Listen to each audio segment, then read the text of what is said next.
Next we have Paul Moulton from Isle of Man Television. Good afternoon, Paul. Faster my. Good afternoon. I just want to go back on what you were saying there about border testing.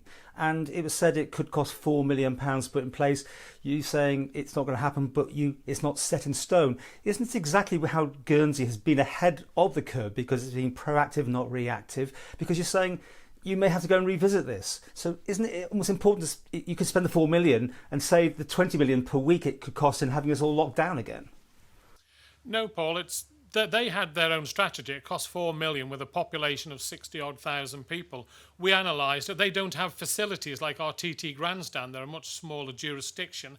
And we felt that our system of one centre where all our people can go to be tested worked better for the Isle of Man. What I said was, as we move forward, it may well be that we adapt our policy. We never try and have things in tablets of stone. We're always constantly reviewing the situation to see if we can improve as circumstances change. I don't know, Health Minister, if there's anything you'd like to add on that. Yeah, if I could, Chief Minister. When Guernsey brought in those border restrictions, we have to remember they were the same as us in an elimination phase. So the amount they spent on the border testing and all the infrastructure they put in place was in order to facilitate an elimination strategy. We are now in a mitigation strategy.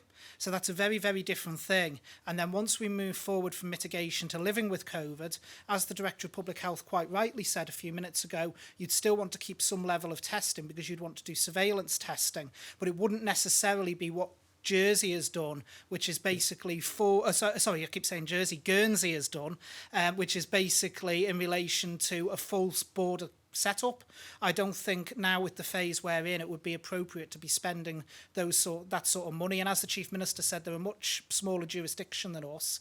They have limited entry areas, whereas we would have to duplicate the resource we already have multiple times.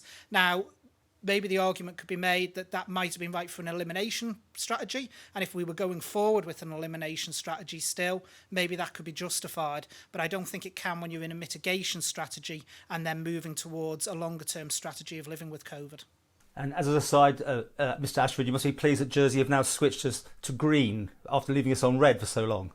Yes, as I think I said in answer to someone's question, in fact, it was when we did our interview, Paul. It was an error on behalf of the Jersey government, and they've corrected it as soon as it was pointed out to them. My next question is, again, once the borders open, you're saying people can start applying. Will you have a quota? Because, I mean, obviously, there's, how many people can you look after? I mean, and will they all be visited during having their new lockdown period? Can anyone get in if they can get a seat on a boat or a plane, in other words?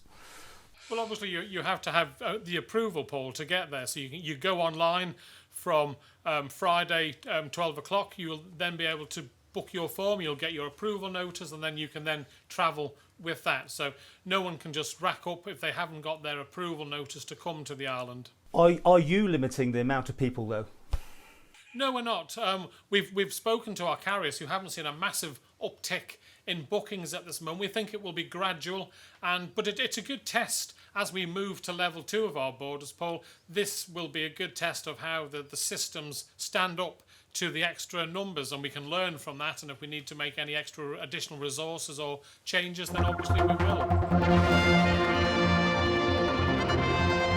will.